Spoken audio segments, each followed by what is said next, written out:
Hello there, welcome along. Rob Staton joined today by Jeff Simmons to talk some Seahawks and get into a few topics because even though the draft feels like it was about 6 months ago, there are still a few things to get into.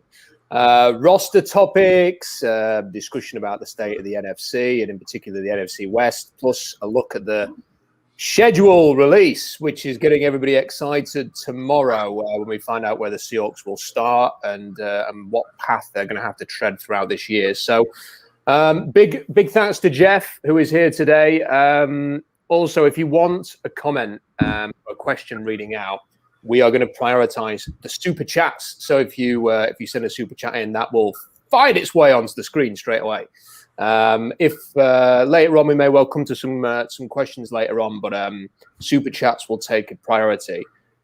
Jeff, great to have you with us again. And I just wanted to say and start with this really. Now that the draft is done, how would you assess the Seahawks roster as we sit here today?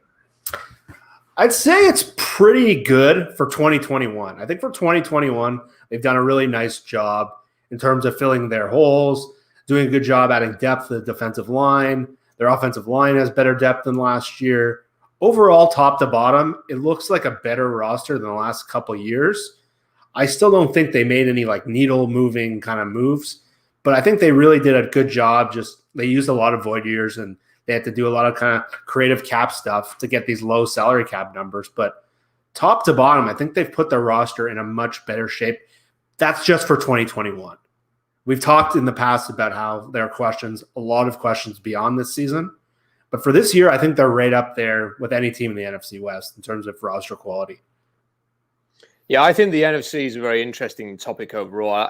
It's shifted. I think there's been a real shift in the power structure of the NFC in the last 12 months that we'll get on to in a little bit. Big Mike jumping in there with a big five. Big thank you to Mike for that. If you want to jump in with the super chat, please do. Big Money Mike, as our cook is calling him there. You know, I'm a little bit distracted because I'm stood by a window here, and there's like lightning firing right by my house right now, and I keep sort of like seeing these flashes. It's either that or someone's taking pictures of me through the window. Okay, so if I say something, you're not bored of me. You're just looking at the light. So I'm looking over there. Keep seeing these flashes. We've had some weird weather here in the UK today. On the draft overall, then, I mean, it's quite easy to analyze a draft when you only have 3 picks. So, like, usually after a draft, you kind of go and you'll go on YouTube and you'll watch all the different players and all that. When you've got 3 guys and you've watched most of them anyway, it's a little easier. D. Eskridge, Trey Brown, and Stone Forsyth. What do you think about that? I mean, I think if people were going to sort of list the positions they wanted the Seahawks to hit, receiver, cornerback, O-line was probably the 3 they wanted them to hit most of all. They've done that, and they've picked some names that everybody was familiar with. So what do you think about that draft class? If you can call it a class with 3. Yeah, well, if you look at it, I honestly thought it was their most normal draft, and just in terms of process, in terms of how they approach their positions. It was the most normal draft in like quite some time in terms of like, I wasn't left scratching my head very often. I did think they would trade down and end up with more picks. But I do think they made the right approach in terms of they hit the needs we all looked at before the draft were receiver, cornerback, offensive line. And I thought maybe a center would be a higher priority for them. But left tackle of the future was a huge issue. And I thought that was one of the biggest areas they gave up by making that Adams trade because that around the 20s in this draft, that's where those offensive tackle prospects start to go in the second tier. But from just the 3 guys they got and the 3 positions they got, I thought it was a pretty well-reasoned, smart approach. And I thought even just some of the comments after, it made sense in terms of what they were seeing here. In the past, I've been left with so many questions in the last couple of years. I know our last show, we were just bagging on the front office. I thought this year I came out of there with 3 recurring, like 3 kind of big picture thoughts. We'll get into the players in a little bit, I assume. But one, it seemed that Shane Waldron, who I found it interesting, he's the new offensive coordinator. He came from the Rams, the team that had the best success stopping this offense. So he's probably been privy to some interesting meetings of what they thought of the Seahawks, what they thought their weaknesses. So the fact that Pete Carroll came out after the draft and said Shane Waldron really wanted and really prioritized a 3rd receiver, to me, that was really interesting. I thought that was really telling. And sure that maybe D. Eskridge is like there's some questions about his age, but I really like the fit from that perspective. other than that corner. I thought the change that what DJ Reed did and corner changing Pete's philosophy on smaller corners, and Jim Nagy's even come out and said like a guy like Trey Brown would never have been drafted by them prior to Justin Coleman, and they would have never even looked at him. So I think the fact that, and the third one was the offensive tackle Forsyth, who is complete opposite of the kind of players they've prioritized in the past, and that some of that might have been Tom Cable, but Forsyth's skill set is purely offensive pass protection, and he's weak in the run game, which is the almost exact opposite of every player at that position they've prioritized. And something I've talked about a little bit, I haven't really got too deep into it, and John Schneider talked about it. I thought this was really interesting. In the last couple of years, their offensive line evaluations have gotten much better. And Steve Hutchinson is a guy behind the scenes I heard was doing a really important job. Like I heard he was very big in the Damian Lewis evaluation, and I heard he was very important in the Brandon Shell evaluation, which was mostly laughed at by Seahawks fans when they signed him last year. And he played really, really well before he got injured. And John was really emphatic that Hutchinson was a huge part of the Stone Forsyth evaluation. And it seemed like he was a guy. So those 3 points, they've kind of shifted their views on those 3 areas. To me, that was really telling, almost more so than who they picked. Yeah, I think there's some very interesting points. It's not a point on Hutchinson that I'd considered. I'd heard that sort of same thing, but it's not something I'd actually thought much about until you just mentioned it there. And I actually, as much as I've complained about decisions the Seahawks have made as much as anybody in the last year, but I actually think as a draft trio, it's a decent trio. I mean, Stone Forsyth lasted to round 6 for a reason. Yeah. But if you're talking about a player that you get in round 6 who has at least a shot to make it, then I think he's as good a choice in that kind of range as you could possibly get. I mean, it wouldn't be totally outrageous if he started in the NFL. Trey Brown, very competitive. I'm a bit worried about, when you watch him on tape, he is very grabby. And you think that is a slight issue there. And, John Schneider saying if he was 6'2", he'd have been in the top 10, and when Asante Samuel goes in round 2, you're thinking, well, I'm not entirely sure about that, John, but we'll see. I mean, I like his attitude. I loved his post draft interview he did with the Seattle media. So it would be fun to see how he gets on. And D. Eskridge, I just loved D. Eskridge. From the minute I first watched him in January, which was the day before the storm over here is really distracting. By I don't even we can't even hear it. We can't hear it. Oh my word! It's like thunders, lightning. Oh, no. It's just incredible. It's like being back in. The last time I was in a really big storm was in Malaysia, and it reminds me of that a little bit. So it's just freaky. It just doesn't happen over here. We have a lot of rain, but we don't have many storms. D. Eskridge, I watched him, and then the next day I did an interview with Jim Nagy, and Jim Nagy just brought his name up randomly of the, however many compete at the Senior Bowl, and was just saying how amazing he was. And we had a little chat about D. Eskridge, and I just think he's really good. And I read something, Jeff, a couple of days ago. People were complaining about comparisons to Tyreek Hill because they said it's not fair and it's this, that, and the other. And look, there isn't going to be another player like Tyreek Hill because he's one of those, unicorn players he is what he is. It's very hard to find a player like that. But as a comp, I don't mind it because they're diminutive but solid. He's not rail thin like Paul Richardson was. Yeah, he's a sturdy player who is absolutely lightning quick, who is very good in his release. He can get downfield. And I just love the idea. It's one thing that I've really wanted this team to have since last year was a third wheel to this receiving group, that you've got DK Metcalf and please, Shane Waldron and Pete Carroll, allow him to run some more routes across the middle, not just downfield all the time. But when you do that and you've got Tyler Lockett doing his thing, and now you've got D. Eskridge, who can be used across the middle. He can be used, in motion. He can be used in jet sweeps. You can use him vertically. You can use him in all kinds of ways. And you throw Gerald Everett into the mix.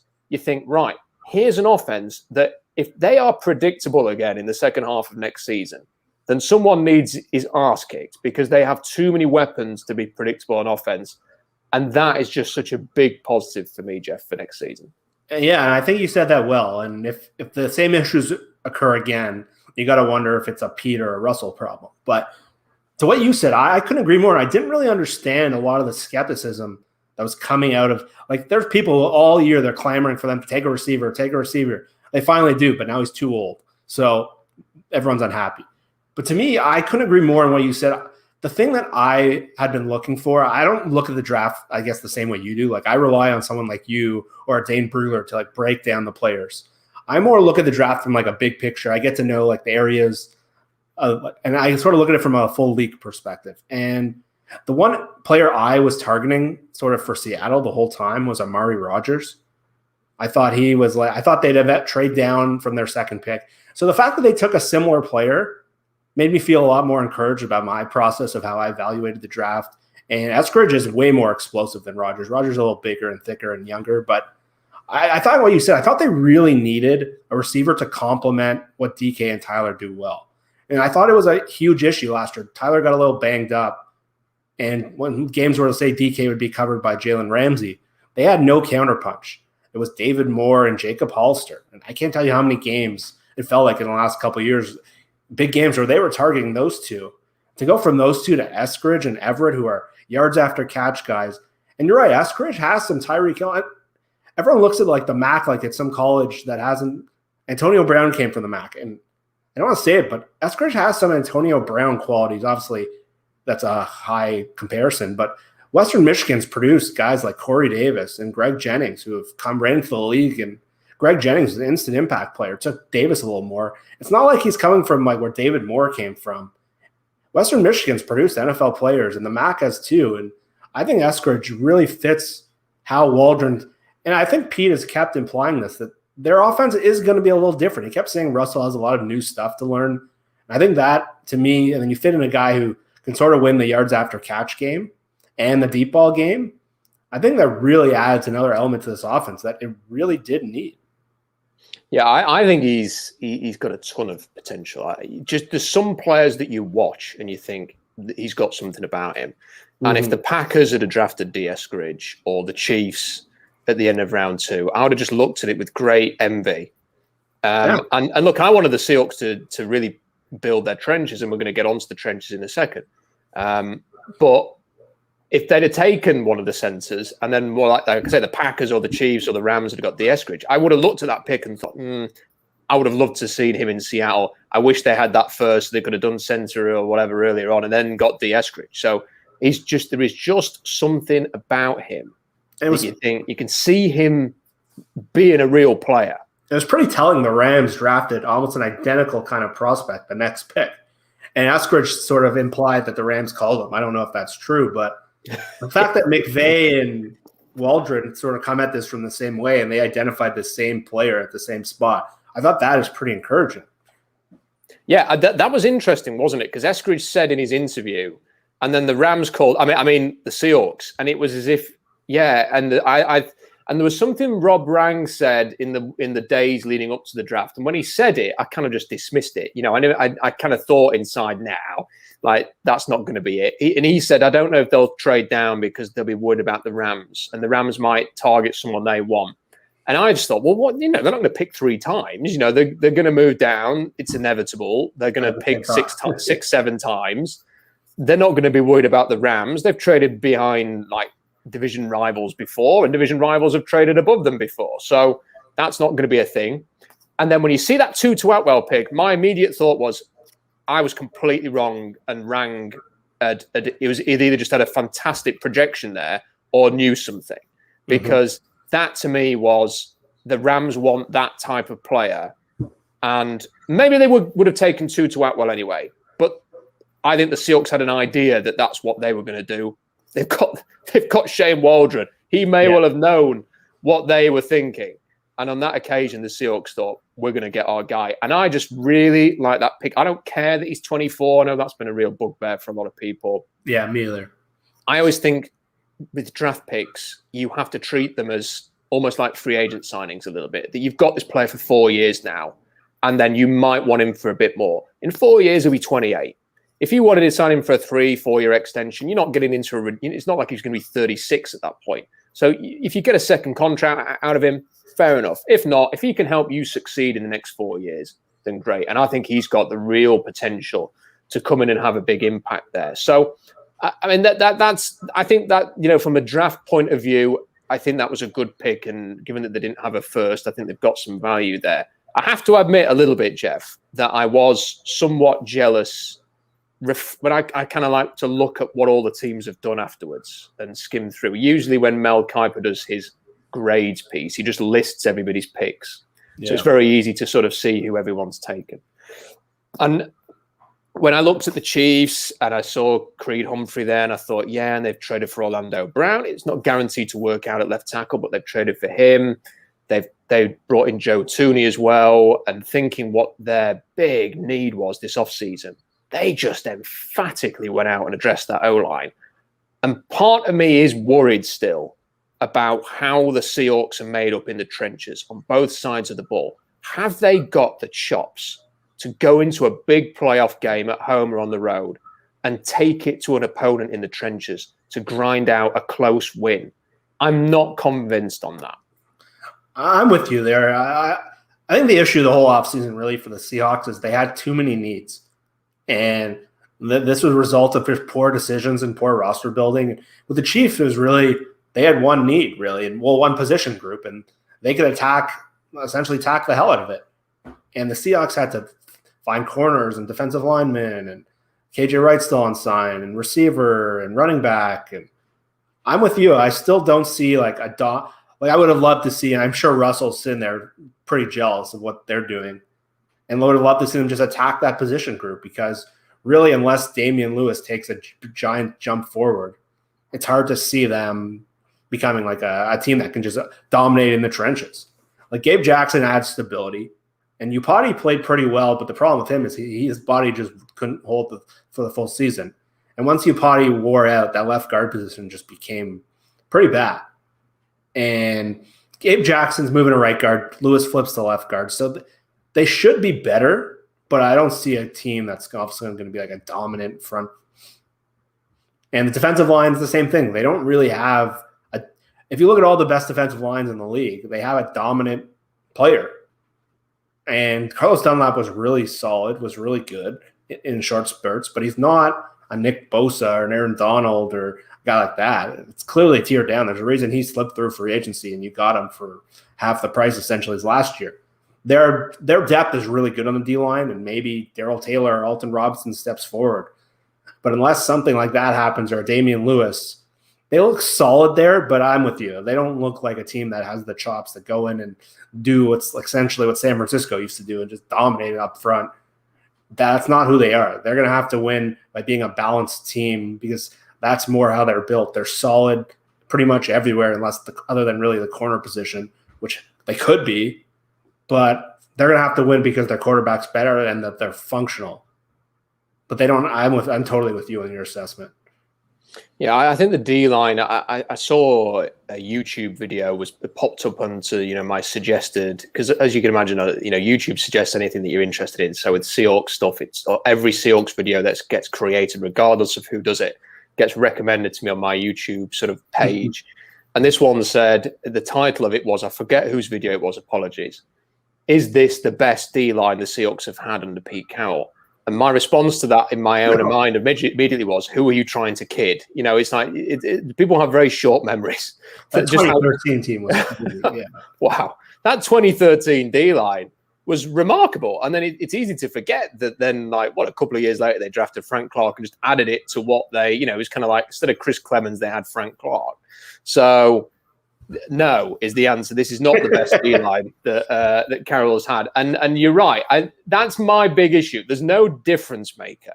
I think a great D-liner can cover a lot of issues elsewhere. If you just have that one guy. So in Cleveland, for example, Myles Garrett, a Bosa brother, if they can stay healthy, and Aaron Donald, somebody like that can just, and I know these players are rare, but Chandler Jones is another one when he's healthy. If you have somebody like that, it can cover a lot of warts. And even, I would even say that when Frank Clark was at his very best with the Seahawks, he had that potential to sort of get you a couple of sacks in a game that could be decisive. And that's my concern. Essentially, what you've done this year is you've got the same D-line minus Jaron Reed, and Kerry Hyde is there, who's a journeyman. And I know a lot of people are very excited about Kerry Hyde. I'm very much in the I'm happy to give him a shot camp rather than I'm going to get any level of excitement about some guy who's 30 years old, who's like bounced around the league, had a good year playing next to Eric Armstead, and now all of a sudden we're calling him the next Michael Bennett. So I think that I'm cautious about that D-line. I think it's a lot on Carlos Dunlap to bring all that together. And yeah, that is an area that bothers me a little bit. And let's not forget, they blitzed Bobby Wagner 100 times and Jamal Adams 8+ times a game last year to cover up the fact that the front four couldn't get out. So that is, I know they improved. People go, they improved at the end of last year. Yeah, they looked great against Colt McCoy and Dwayne Haskins. Yeah, that was great. Didn't look so great in the playoffs. And this is the issue. They're going to play the better teams. And the other thing, before we talk about the NFC generally, Jeff, I saw Jake Heaps was talking about this, I think today or yesterday, about the Seahawks needing to be more physical. They need to go on and smack some people around. They're going to hit some people. Let's play with it. It feels like they've not had that in years. They've not had that intimidating factor. And I know a lot of people say, oh, well, Jamal Adams has got this great attitude. For me, I've always said he's like an Energizer bunny rather than a Cam Chancellor. He's not someone who's going to absolutely level you. He's somebody who's like, he never stops. He's running around. He chases people down. He's flying around the field. But he's not somebody, if you run a crossing route, he's going to scare the crap out of a receiver because he's going to knock your block off. That's not really what he does. Yeah, I agree. And the part of the thing I've had issues with the Seahawks is we know, it's sort of a joke, but we all know how Pete Carroll wants to play. It's running the ball on defense. But conversely, they've built a team that is built to be a finesse passing. Their two best players on offense, other than the quarterback, are the two receivers. And on defense, like Bobby Wagner's $18 million. Bobby's a great player, but he's not that knock you. He's not people don't think of him as a super physical guy. He's more of a run and hit linebacker. And Bobby and Russell are now essentially the core players. When it was Sherman and Chancellor and Marshawn Lynch, they've built a finesse team. And you're right. The Jamal Adams energy is more how they're built to play now with Jamal, and even Hyder's a pretty energetic player, but they don't have that imposing physical. And you look, they might have two outside tiny corners now. So they are not built to be that anymore. And it's always the weirdest part I've found around Pete Carroll. For a guy who wants to run the ball, why do you not invest in offensive line? It's never made sense to me. It's been reverse logic. And if you want to play that run the ball, be physical, then shouldn't you have a dominant offensive line? I've never understood that. And yeah, you're right. Their team, I just don't see that they're not built that way. They don't have any players really to play like that. It's a great point, actually, because Pete he really does insist and maintain that, nothing's changed as far as his philosophy is concerned, that he wants to do what he's always wanted to do. And yet the way the team is built is a complete opposite to what he did when he first came in. And it was about that size and toughness and everything. And now it seems to be about speed and quickness, which is fine. I don't know about you, Jeff. I have no issue with the Seahawks saying, okay, the league's changed. We're doing things differently now. But then go all in on that. Maybe they are now. Maybe this will be the year when they go all in. But Pete kind of dabbling, he'll stick his toe in his old philosophy and then stick his toe in we're going to do things a little bit differently. And then they're coming together, this kind of hybrid stuff. Exactly. It's a mess. At times last year, it was a mess. And it's no, and this is why I want him to say to Shane Waldron, Shane, you and Russ go away over there and you go and deal with the offense, okay? Because I'm not going to have any say whatsoever, because I just hate the thought of them getting on with it for the next 6 months. But then 6 weeks into the season, they have an off game. And then it's Pete's right, back to what we have always done. No, just get out of the way. And if you're going to do things, and if you're going to have smaller, faster corners, and if you're going to have Jamal Adams blitzing, and you're going to do that, then for me, I would have liked to have seen him depart with the defensive coordinator or move Ken Norton somewhere else and go and get somebody who has maybe got experience of running this kind of defensive system. The kind of the Baltimore type defense. That's a very vulgar sort of way of describing it, but that's what I associate this personnel kind of with. Go and get somebody who can throw a few ideas into the pot, who you are willing to sort of cede a bit of control to. Because then that to me is okay, we're all in on this. We've got the personnel, we've got the ideas, we've got the blueprint.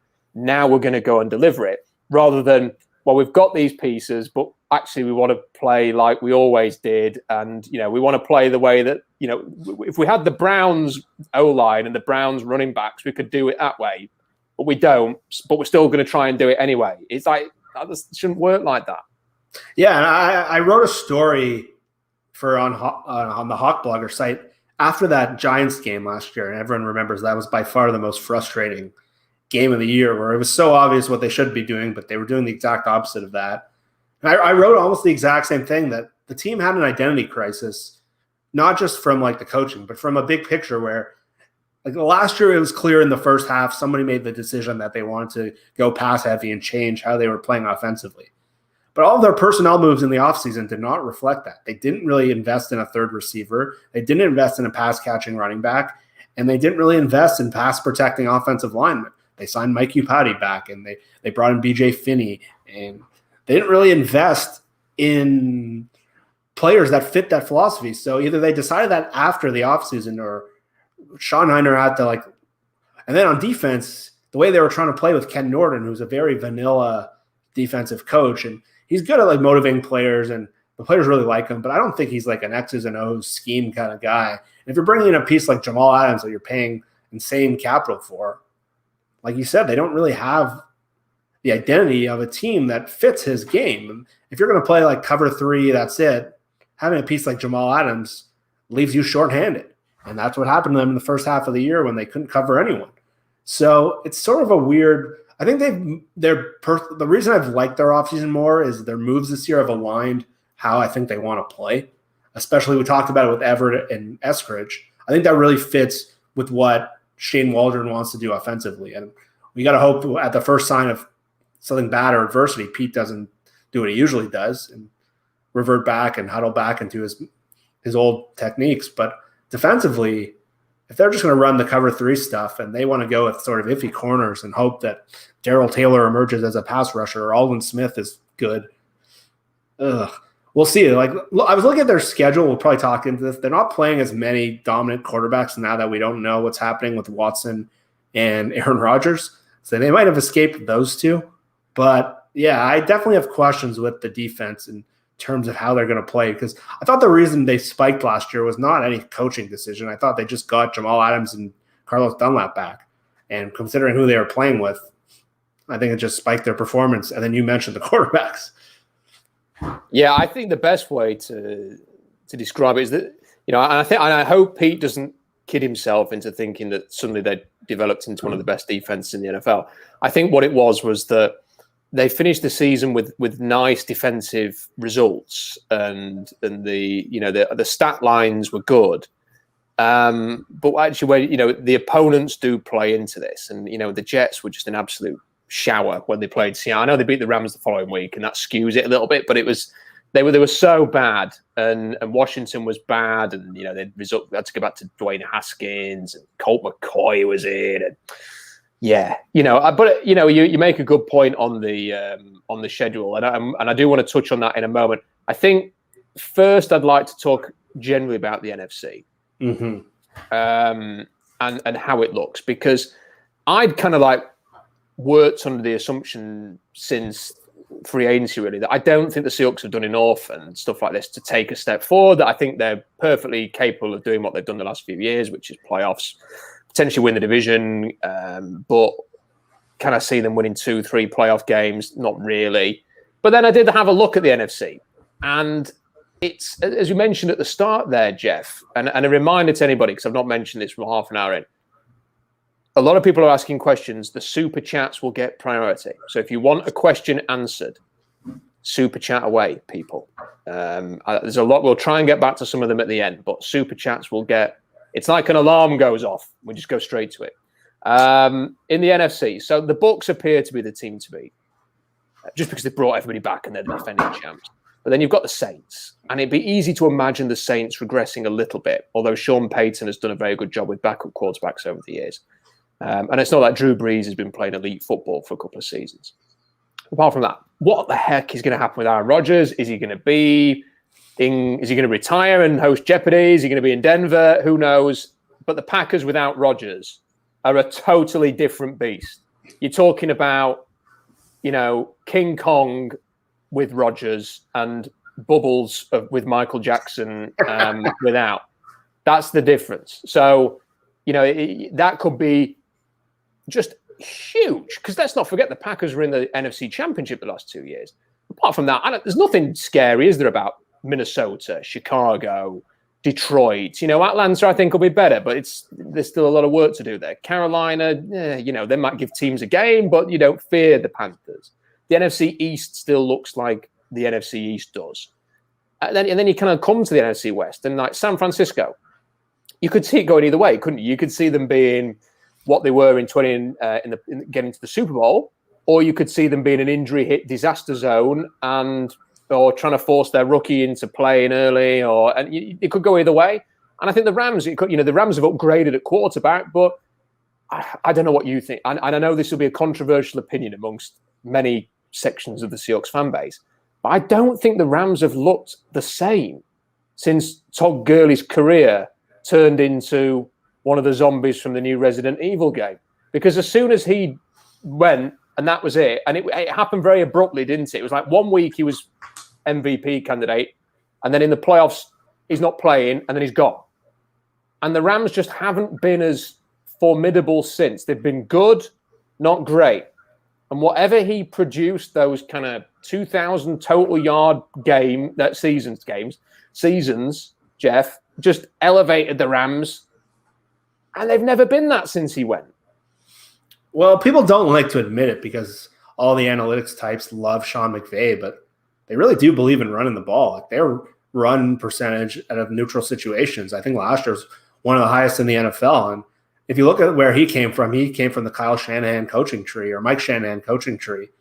And that's a run-driven offense. And that might have been a reflection of how they felt about Jared Goff and how limited they felt. But when they had a dominant running game, it opened up their entire offense. And you've seen it with Shanahan offenses throughout the year. Running is the basis of their offense, and the rest, it opens up everything.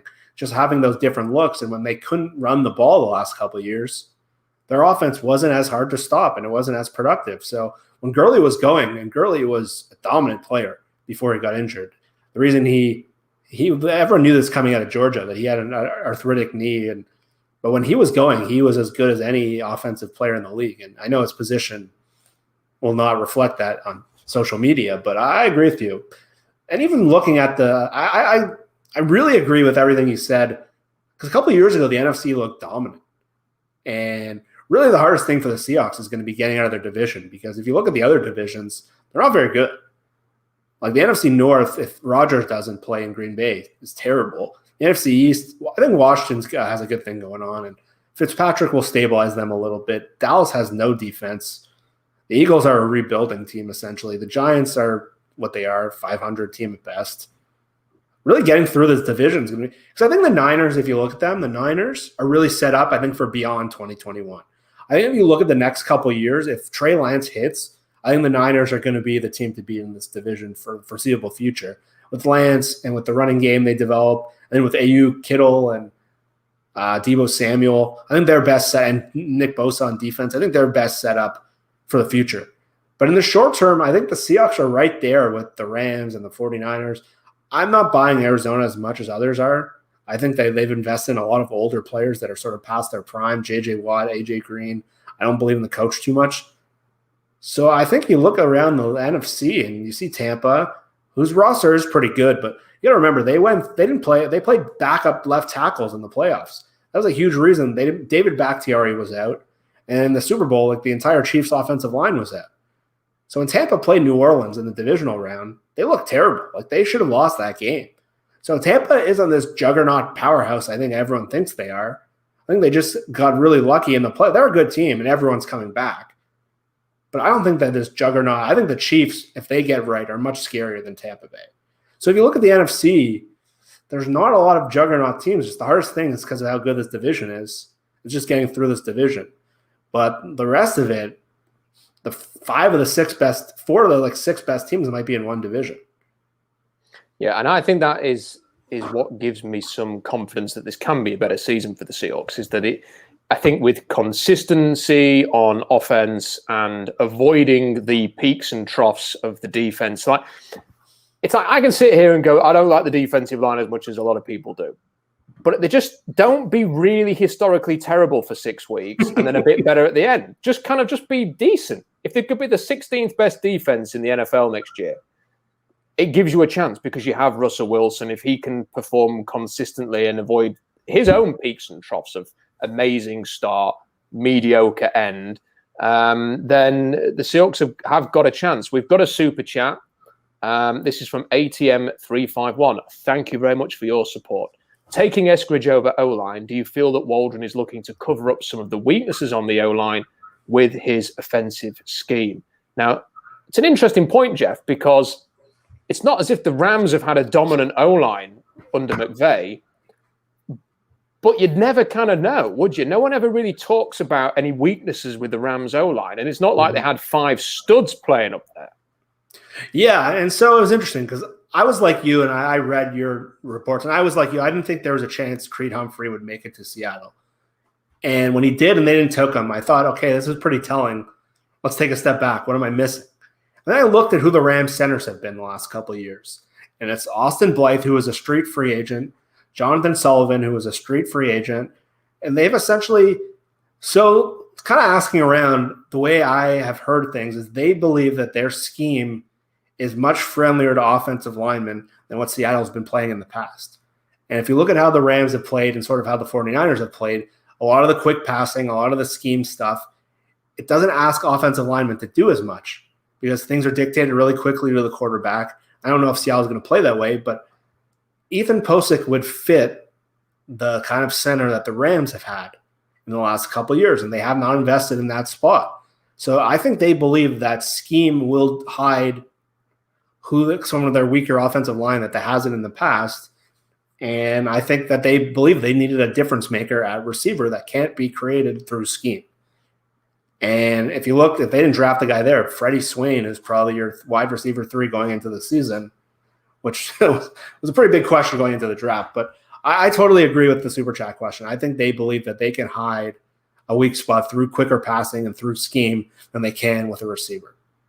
I really hope there's not a big game, though, where the Seahawks need a crucial 3rd down conversion and the ball is thrown in the direction of Freddie Swain or like Colby Parkinson rather than or whoever like Travis Homer rather than one of these great options they've got. Because that is the one thing that's always kind of been weird with the Seahawks is that when they have these guys like DK and Tyler Lockett and now D. Eskridge and Gerald Everett, and you're thinking, like, you need a 3rd down. Like, who are you going to? And you think like a lot. How many teams do you see where you think this is going to Julio or this is going to go to this is going to go to Kelsey, and it does, and they convert and they move the chains. And with the Seahawks, you can like, well, it's 3rd down. Who knows what they're going to do? Like it could be anything. This could go to. They might even not even have DK and Tyler on the field for this. It could be like 4, 5, 6 receiver lined up there. Like, enough of that. It felt like every big game, like a 3rd down would go to Jacob Hollister. Yeah. And he became like, for no reason, like he got the most out of he became like a huge enemy of mine. Not an enemy, but like he drove me nuts because every 3rd down, it just seemed like it's 3rd and 4. Like we can give DK a slant. No, we'll go to Jacob Hollister, who can't break a tackle if his life depended on it. And it is nice that like if Gerald Everett's not playing well, instead of having a Hollister, you can now have Will Dissly. And it does seem like their depth and their tertiary options are so much better than what it could have been because you could have said that better. I felt like so many games, it was David Moore, Jacob Hollister, key moments when they have these stars and they're not going to them. Yeah, it's incredible. A reminder, the questions are coming in. Super chats will get priority on the questions. If you want to do a super chat, help support the channel, then we will jump to your questions straight away. Before we get into the schedule, Jeff, one of the things that I don't know if you've watched much of Trey Lance or whether you have any opinions on that decision.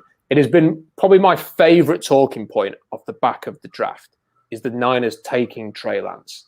Because I watched every one of his games because there was a period in the offseason when I wondered, are the Seahawks suddenly going to find themselves trying to draft a quarterback here?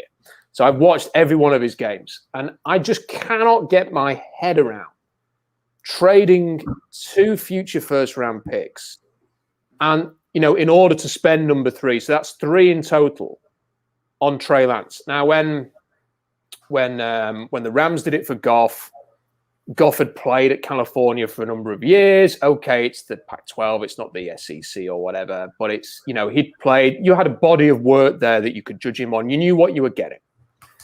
When Carson Wentz had not played as much as Goff, I don't think, but you kind of had a more complete picture, I thought, of Carson Wentz. And everyone was talking about Goff and Wentz going into the draft. They were the two. When Washington traded up for RG3, it was RG3. You knew who they were trading up for because it was obvious who they were trading up for. And if the Niners had traded up and it was like Trevor Lawrence sat there, for example, and you thought, oh, you've traded the house for Trevor Lawrence, well, fair play to the Niners. They've gone all in to go and get this amazing quarterback. With Trey Lance, I just don't get it. I mean, like, for me, he's physically, he looks the part. By all accounts, all of the reports say that he's a very intelligent, likable guy. Yes, he's done some stuff that translates under center. They played with a fullback. They did all. When I watch him, Jeff, I'm just thinking, I'm delighted they've taken Trey Lance. I think he needs a couple of years growing pains. People have compared him to Josh Allen. He is nowhere near the athlete that Josh Allen is. And if you watch, and I urge everybody to go and do this, go and watch Trey Lance's pro day, the first one, which is in its entirety on YouTube, and then go and find Josh Allen's, which is also on YouTube. It is like watching two completely different sports, frankly, because they couldn't be more. Josh Allen's pro day is one of the most impressive feats of physical success that you will ever see. And Trey Lance's is a great example of an inaccurate quarterback who can't even throw with timing when there's no defenders in front of him and no defenders on the field at all. And I just think this is great. And I know Kyle Shanahan's a great coach, and he could easily develop Trey Lance into somebody to be fantastic, and certainly not going to write him off and say it's a failure. I just think 3 first-round picks to have the pleasure of owning Trey Lance is a weird decision. And look, I think people are sort of making it more positive because he's not Mac Jones. Neither of them made any sense. If they'd have got up for Zach Wilson or Trevor Lawrence, fine. They went up for the third best quarterback in this draft. And for me, whoever that was, whether it was Fields, whether it was Jones, whether it was Lance, they're all kind of like fringe first, second round talents. And I just don't get it. Yeah, I don't think this is being talked about enough, what you're saying. I think they completely misread the board. I think they were scared that Atlanta was going to draft a quarterback, and it screwed up their thinking. Because if you look, if they didn't take Trey Lance at 3, we'll start with this before we get into my evaluation. Where does Trey Lance go? Because it wouldn't have been, I don't think Atlanta would have taken him. So it wouldn't have been Pitts. I don't think it would have been the next 3 picks, which were all skill players in Sewell. So then you look at Carolina, who didn't take Fields, and you look who just traded for Darnold, and the Denver, who said they liked Fields, but if they don't take one of those 2 guys there, it's very possible Trey Lance would have gone out of the top 10, or they could have just traded up 2 spots. So they traded 2 first-round picks for someone they potentially could have got at number 12.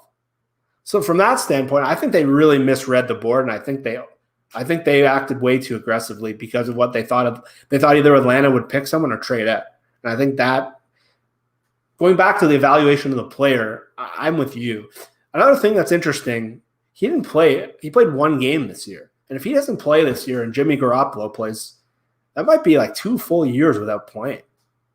So it's such a projection they're making here.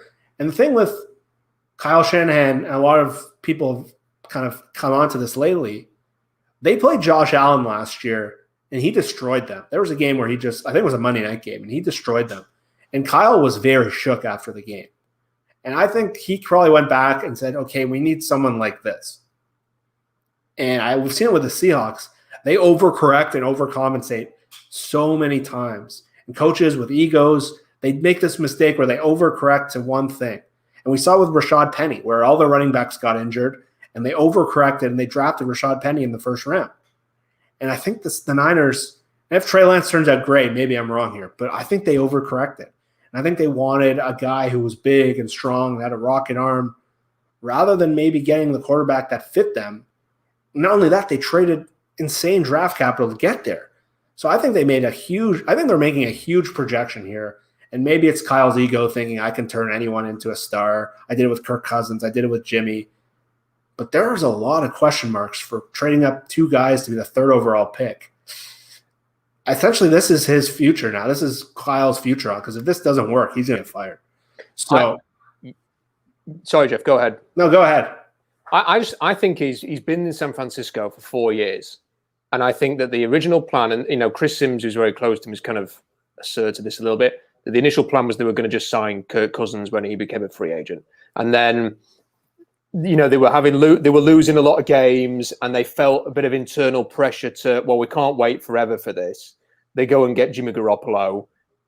He's spent 2 out of the 3 years injured, and in his mind, he's thinking, oh my God, this is my time to be a head coach, and I'm constantly either dealing with crappy quarterback situation or injured quarterback situation. We need to do something. We've got to act. We've got to do this.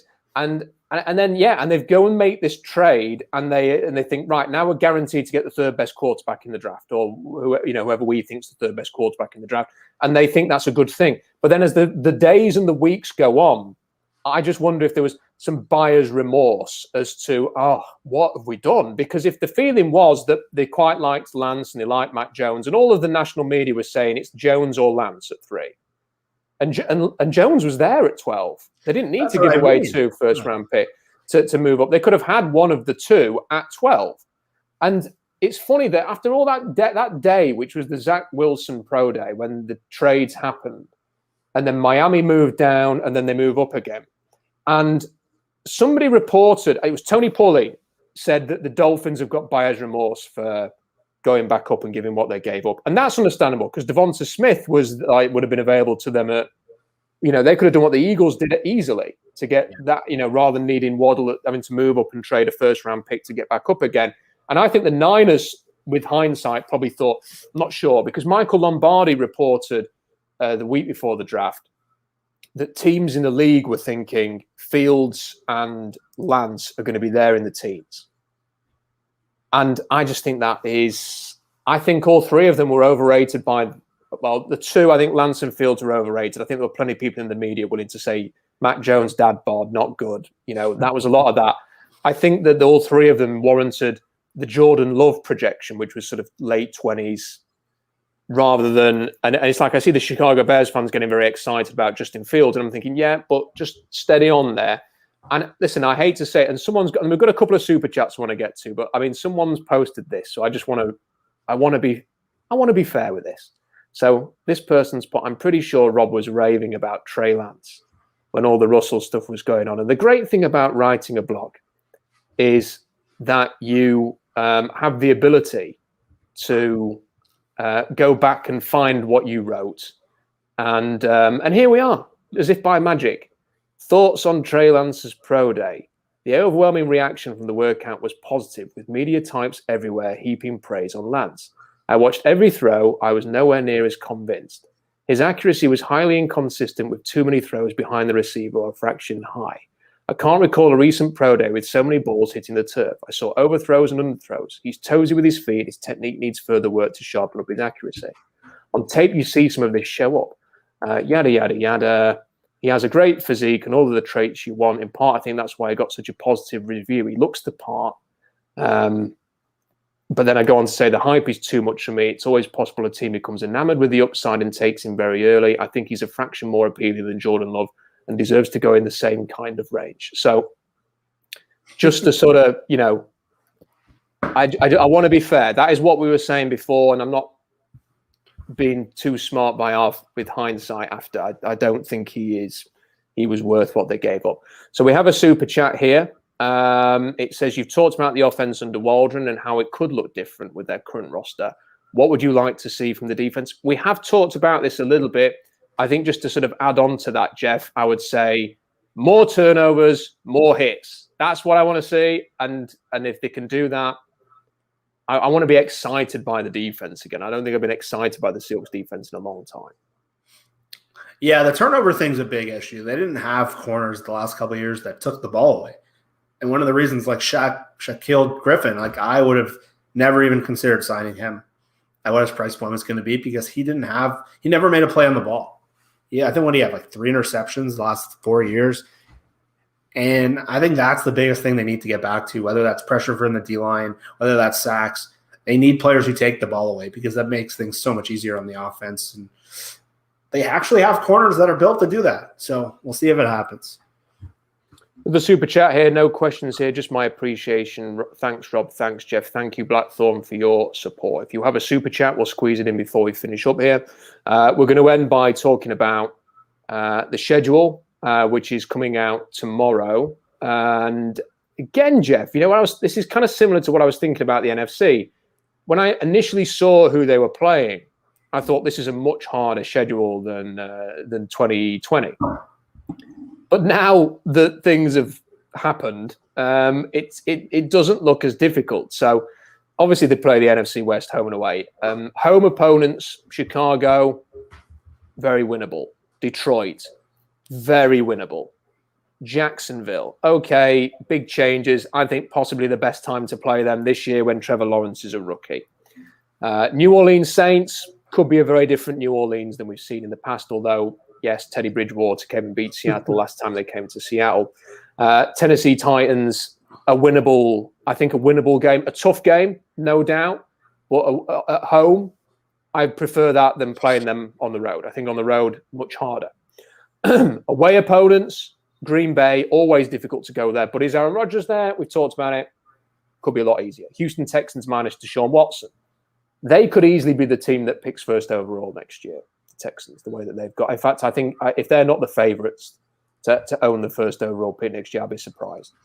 Colts, who knows with Carson Wentz? Who knows? Who knows if he'll be even healthy when the Seahawks play the Colts? Minnesota, difficult, but they're up and down, aren't they? Pittsburgh, ditto, could be incredibly difficult or could be a lot easier than they look right now. And Washington, who again, not the force that you would imagine that other teams will be. To me, Jeff, it looks fine. It doesn't look like a bad list of teams to face. No, I remember when they finalized their opponents and everyone was like, "Oh my God, they have a nightmare schedule compared to 2020. They have no cap room. How are they going to do this?" Now that the draft's over and we kind of know what every team looks like, I'm with you. This looks pretty light compared to what I just looked yesterday because I knew the schedule release is coming tomorrow. So I took a look and I'm like, wow, that is much different than I remembered it. Because like you said, Aaron Rodgers might not be there. If you play Jordan Love, that game is remarkably different. The Texans, even with Watson, would be a bad team this year. But Watson's an incredible player that keeps them in every game. I think they're trying to lose. If you look at all their offseason moves, it seems like a team that set up their tanking essentially. So that's the easiest game they'll have on the schedule for sure. So some of the games that look really hard, you have to play Rodgers and Watson. Those could be two of the easier games they play. They're going to play Jared Goff without Sean McVay. So that's going to look really different than what we've seen where Jared Goff's throwing to wide open players and has these huge pockets. Well, Detroit's offensive line looks pretty good, but they've got Anthony Lynn as their OC there. It's going to be a very different looking team than what we're used to. And Chicago, we don't know if that's Dalton or whether that's Justin Fields as a rookie. Seattle will have fans again. That will look pretty different. Minnesota, it feels like the same game every time we play. It's one of these close games that Kirk Cousins just can't win in the fourth quarter. Washington's top. Pittsburgh looks like a team that's set the nosedive in the next couple of years. They lost their left tackle in free agency. They lost their center. Ben Roethlisberger at the end of the year looked pretty washed up. His arm was gone. They didn't have room they didn't add a single player from another team. And their first round pick was a running back, and their second round pick was a tight end. So the kind of teams that beat Seattle historically are either really physical at the line of scrimmage. So a team like the Colts could give Seattle trouble. But a team like Pittsburgh, who's just like a kind of a weaker finesse team than they are, who lost Bud Dupree and they lost Mike Hilton and they lost a lot of talent, they're nothing what they used to be. So you look at some of these teams, Tennessee, they lost their offensive coordinator, Arthur Smith. They lost Corey Davis. They lost Jonnu Smith. They're going to look they're pretty much like a 1 or 2 man team now. And on defense, they were essentially what Seattle was in the secondary in the first half last year. So that team is going to look Tannehill without Arthur Smith. That might be a different player. So you look across the board, and this schedule looks pretty light all of a sudden. New Orleans, I know they had Teddy Bridgewater, but they might have Jameis Winston or Taysom Hill. It's a totally different team. And they had cap issues. They had to lose a ton of players. So almost team by team by team you look at, all of a sudden their first place schedule with Washington and New Orleans, they avoid Tampa this year. So that worked out pretty well. So all of a sudden the AFC South, which looked pretty good a couple of years ago, Jacksonville, they're a total rebuild of a team. But that'll be interesting with Shoddy and Bevel there. That'll be a fun game. But there's not a lot of scary teams where you go, okay, this is a loss right at the schedule. The hardest games, like I said earlier, the hardest thing is just getting through this division because those are going to be 6 really hard games, and you probably hope to go 3-3. Like every game they play, but if Trey Lance is in, and they did pretty well against Kyler Murray last year. Like those games aren't. Should have beat him twice. Should have beaten Arizona twice. Well, that first game was painful. That was a should have been a cakewalk. That first game. Should have been a walkover. There was such a series of events, self-inflicted, where Benson Mayo. I don't want to get into it, but yeah, their schedule doesn't look too bad all of a sudden. Where a couple months ago, it looked like, oh god, this could be 9 and I guess it's 17 games now. I gotta get used to these new records. It's still weird. It's gonna wind me up. That 10-7 doesn't sound right. It sounds wrong. 11-6. It's just all that. I was saying this the other day. Every record's going to get broken in quick, sharp fashion now. And then when they eventually move up to 18, every record's going to go again. I don't know why the NFL feels like it needs to mess with what was pretty perfect, but it's all about money. If soccer fans will know that the greatest soccer tournament is the World Cup. It's every 4 years. We have to wait 4 years for a World Cup. And now they've decided they're going to have practically every team in the world taking part, and it's just going to ruin the tournament from not the next one, the one after. So they just can't help it. These companies who run these things and these individuals, it's whatever makes the most money, and forget the fact that you've got a perfect thing.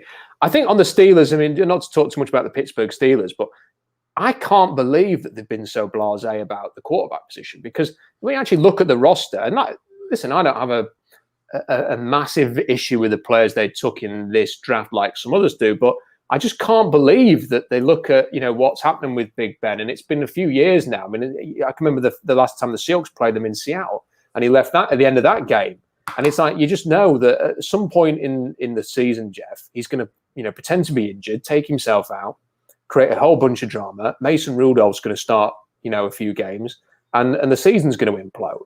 And at what point do they just have to say, we need to move on? We need to go and actually seriously draft or sign a replacement here, because they remind me a lot of the Seahawks, actually, in that they feel like a team that should be doing more than they are, that they never seem to they get to the playoffs or whatever, but they never go any much further than that. And they look a bit kind of stuck in a rut. And I think it all comes down to really the fact that Big Ben is pretty finished. Yeah, it's funny. I make that comparison a ton. And right after the Seahawks and Steelers lost their playoff game the same weekend, I remember tweeting that out. And it went pretty wild. People were upset by it, but they had these. The Steelers started 10-0 last year. They had these really hot starts, and then once things sort of came to a head, they looked god awful for 8 weeks. And then the playoffs, they just got smoked by their division rival. It was a remarkably similar season. The big difference is Russell versus an aging Ben, and the issues with Pete Carroll are very similar to the issues with Mike Tomlin. If Steelers fans don't like his clock management, they think he's stuck in an older age, and I think the Seahawks have had a remarkably better offseason than the Steelers, though. That's where I think things have gone. I think the Seahawks have added a lot of depth. They've added a lot of pieces, where the Steelers have re-signed Juju, and that's pretty much it. They lost a lot of depth at key spots, and they didn't have room because they had to reduce Ben's salary. They've managed the cap a lot worse than Seattle has. So there are a lot of calls for them to cut Ben this offseason so they can keep the rest of their team and just sort of rip the Band-Aid off, deal with it, and then they'll be much better set up for next year. Now that Ben's, I think, is in the final year of his deal, or he's got $40 million coming off next year, they're going to be left with a pretty bare situation. Where the Seahawks, we do have a lot of questions, but at least they do have Russell, or the ability to trade Russell, which can sort of start a new era. They're just a much more, but if you look at like where the team is, the hardest thing in this league is once you pay your quarterback and you're great and you get pushed down to good, going back to great is the hardest thing in the league. And the Seahawks are there. And so are essentially were the Packers before they hired Matt LaFleur and sort of bumped up a little bit. And so are the Steelers, and so are the Saints, where they're sort of trapped in that good, where you have no cap room, or you're picking low every year. The league is not set up to help those teams unless you have like a Tom Brady. There's not a lot of examples of teams getting back up there unless they have a draft like the 2017 Saints. So the Steelers are just like a worse version of the Seahawks right now. And everything we've complained about, it doesn't really get talked about them because they're in the best AFC division in a similar spot. It's very interesting. There's quite a few teams that I find really interesting, and they are one of them. We've got another super chat here. We've kept Jeff for an hour, so I'm conscious that we've used up a lot of his time. So we'll wrap up very shortly. But we have got another super chat. Dan says, "Who is more likely to make the team, K. Johnson or Tamorrion Terry?" I think a lot of people have praised the Seahawks, Jeff, for the undrafted free agent stuff. I think one of the running backs they've signed, EJ, I can't remember his second name now. The guy who used to be at Alabama, I think is very, very interesting. I think he looks the part. He looks like the kind of guy that you can see working out in Seattle. I think he's got a real shot. And I think K. Johnson, obviously, is somebody that I interviewed him in the process, and I think everybody expected he was going to be a mid-round pick, and there he is in undrafted free agency. No idea why that happened the way it did. Tamorrion Terry, equally is the kind of guy that I think everybody thought he was going to go late rounds because of 2020. Went wrong for him, but ultimately had the talent that you could imagine him starting in the NFL. I'm really interested. I think they're going to really push, your back end of your roster and really make a case to be stashed and retained and maybe even produce for the Seahawks. I think those two guys, really good competition at receiver getting those two. I think they've basically stolen a couple of draft picks with those two guys. Yeah, I mean, this obviously wasn't their plan, but it sort of worked in their favor. But the 3 draft pick thing really worked for their undrafted free agent approach. And listen, this can't be their strategy every year. You need more than 3 draft picks. But they were able to essentially get like a very strong crop of undrafted players. The receiver position, like I was very concerned about how they handled it all offseason, just essentially not touching it. But honestly, I don't know if this is luck or their strategy, but it really played into their strength because now the back of their receiver group looks way better than maybe if you'd signed some like low-end free agents, because now you have a guy like K. Johnson, who if they picked him in the 4th round, no one would have batted an eye. Everyone would have said, okay, that's a pretty good pick. And now all of a sudden with him and Terry and some of the other guys they got on the offensive line, they now have potential to really get almost a second draft class. And guys like Terry and Johnson could have been draft picks and no one would have cared. And all of a sudden, I think Johnson's probably more likely to make the team, to make the question. He's a little more polished. Terry is a little more toolsy, and he's probably more raw and needs to develop, and he might struggle with the NFL speed. But he has some like Ricardo Lockett to him where you can kind of have him as a gunner on special teams. It took him a while to get called up. He had to develop on the practice squad, but I'd say Johnson's a little more polished, and I think he can jump in. And if the speed isn't too bad for him, like the game speed, he's really polished as a route runner. I think he can hit it pretty fast. So I think he's got a good shot to be the 5th receiver on the team. And all of a sudden, that receiver group now, which won from pretty bare a couple weeks ago, it's going to be a really fun group to follow in training camp. Or they could have 2 or 3 rookies make the team, where a guy like Penny Hart wasn't going to excite anyone, or someone like, I don't know, John Ursua, who's still kicking around. So all of a sudden, they've been able to really add depth and camp competition through the undrafted route. And again, it was the most normal draft they've had probably since 2015. And I don't think the Jamal Adams trade was smart. I don't think it's smart to ever go in with 3 picks, but the results really worked in their favor. The draft sort of fit their team really well. And let's wrap up with this. What would you like to see them do? Because they have a bit of money to spend. Some of that's going to go on rookies and the rookies, obviously, and they need to keep some back for the usual stuff that you need a bit of cap space for during the season. But I mean, obviously, a lot of people say KJ Wright. I mean, I personally like them to go and add another defensive tackle. I don't know how realistic that is, because I think when they signed Al Woods after letting Jan Reed go, that was kind of like, right, well, that's it. That's that situation done. Move on. But I still, and look, there's we don't know what's happening with Alden Smith, because that sort of happened and then never got resolved. And is he signed? Is he still here? Is he, what's happening there? And then, and there still is, there are others out there, aren't there? There's Ingram and Kerrigan and others that you could essentially sign if you wanted a bit more. But they've not done anything. They've not signed a KJ Wright replacement. They seem to be sort of leaning towards maybe just sort of trying a few people there and hoping for the best. And I'm surprised KJ Wright hasn't been signed. I'm surprised for two reasons. One, that nobody's made him an offer that he'll accept. And two, that he's not just thought, well, my market is what my market is right now. And if I want to play, then I'm playing. And I'm just going with where the money is. I mean, I don't really understand why the Jadeveon Clowney approach will work for him. I don't think he's going to, if you wait till September, someone's not going to come along and go, actually, KJ, here's the money that Clowney got from Tennessee last year. Come and play for us. I kind of think that whatever his market is now is the market. And I'm a little bit surprised that hasn't got done. But I'd still like I think if they sign another defensive tackle who can maybe pass rush a little bit, a Geno Atkins, Sheldon Richardson, someone like that, and they could maybe get KJ Wright back, Jeff, I would sort of go into next season thinking, okay, let's see what they've got. Let's see what they can do. Whereas now I still think there's just a little bit more. I mean, people are saying Robert Nkemdiche. I have no hope whatsoever that that's just a typical, we brought him in and he's not played for ages, and he's the thought of him sort of having an impact and flying. It seems a tad far fetched. Yeah, hope is not a strategy. It's essentially buying a lottery ticket. It's the equivalent in football buying a lottery ticket. If it hits, you win the lottery, and it's great. But the odds are much more that he doesn't make the team and he's cut at the 53. So if it hits, they essentially just the same thing, honestly, with Alden Smith. Especially now with his legal situation. We don't know what's going to happen there. So they know much more. So, yeah, I'm with you. A defensive tackle to me, before they signed Al Woods, I thought Geno Atkins would be a perfect guy. He's played with Carlos Dunlap. He's been in that terrible Cincinnati organization.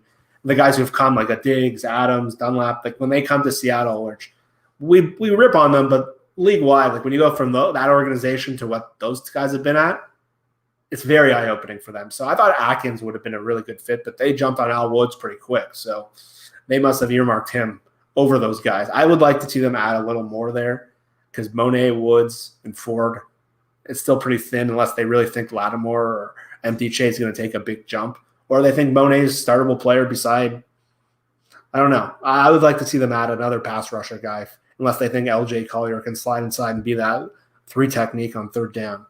KJ Wright's an interesting one. I feel bad for him now, because he sort of went on one of those media tours before free agency where he's like, okay, I'm not taking a discount. Like, it's my time to get paid. And he went on everything. He went on the radio. He went on NFL Network, Good Morning Football.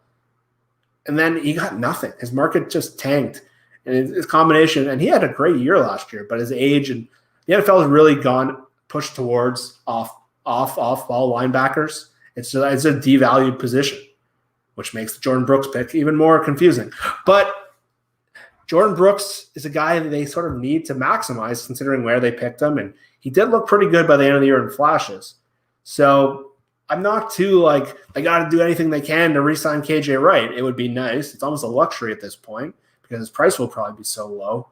But I'm more concerned about getting Jordan Brooks on the field as the 3-down linebacker and seeing what you have there, because he did look good. He offers speed that they need in this division. KJ is more of a savvy player. He played really well in some of those Rams games. So if you can get him back, I would be obviously happy, because they don't really have a great option there. Who is it, Cody Barton? But again, it's such a devalued position. Or is Darrell Taylor going to play? Like some people are calling that. Like, I don't think that could be a plan. You don't even know if he'll be able to play. So I think it'd be nice to add him. Obviously, it didn't sound like that's going to happen, but I think Richard Sherman would obviously be pretty fun. to add back in there, get a starting guy. You can slowly develop some of the other guys. But I got the feeling from hearing Pete that they don't. I think they're higher on Ahkello Witherspoon than other people anticipate. And I don't think they view, from what I understand, I don't think they view a huge difference between Witherspoon and Griffin. So people talk about that position like it's a tire fire. I think they think it's pretty similar to last year with probably better depth because Dunbar was a 0 last year. So I think I would like to see, like what you said, for me, ideally, I'd like to see them add another center, but I don't think they view the same position that most of us do. I think they think they're fine. But if someone center came available after June 1st or someone gets cut, I would like to see them upgrade there. I'm still not sold on Posick or even Kyle Fuller as a backup. So for me, it'd be, again, build the trenches. If you can get a guy like Wright or Sherman, fine. But if you can get a defensive tackler or center, to me, that would get me much more excited. Yeah, I would have liked to have seen Sherman come back. I thought my interpretation of Carroll's comments were that he was trying his best not to upset anybody while also saying we're not going to sign him the other day. I thought that he's always one of our guys. We'll always keep the door open, but ultimately we're not looking at that position, and we've just drafted somebody to go with the signing that we made. But it's Sherm, isn't it? And that part of me just thinks it's a bit sad that that all of these guys, Jeff, that that none of them are going to finish up in Seattle. That our lasting memory of Sherm in his final days as a Seahawk will be somewhat tarnished, along with Earl, along with Cam with Kamit's an injury. I don't like that, and I get that's life. It doesn't always work how you want, but I can remember a time when we were watching these guys, thinking, I'm just imagining that they all retire at the same time, and 1 year, and they do it together, having won multiple titles, and everything's great, and that's not going to happen. No, unfortunately, that's just not how this league works. The players want to hang on too long, and teams are very quick. It's very cold. If you remember those old New England teams, like where Belichick came up, like Mike Vrabel ended his career in Kansas City on those bad Chiefs teams, and Willie McGinnis ended up in Cleveland on those really, really bad Browns teams, and Richard Seymour got traded to Oakland, and just so many good players just end up. That happens where they just end up on these 1 to 2 year stints on these almost irrelevant stints in their career. And it doesn't work out where guys like someone like Bobby might end up playing his whole career, but maybe Bobby, once his contract runs out, I think next year's the last year of his deal. Maybe he goes somewhere like the Jets to play 1 or 2 more years, not memorable. Unfortunately, it just happens in this league. And so many, like Jerry Rice came to Seattle. It's just, unfortunately, it's just part of reality of the league. Teams, they're very cold, and the players want to hang on as much as they can. So there's usually that 1 to 2 year period where they probably shouldn't be playing anymore, but they're going on their past reputation. And Wright and Sherman aren't quite there yet, but they're trending towards that part of their career. They're still good players. I would like Sherman back a lot. I think it would just really add. There aren't any moves that really excite me as much as him signing at this point. But they were talking about him in the past tense. So that to me wasn't a great sign.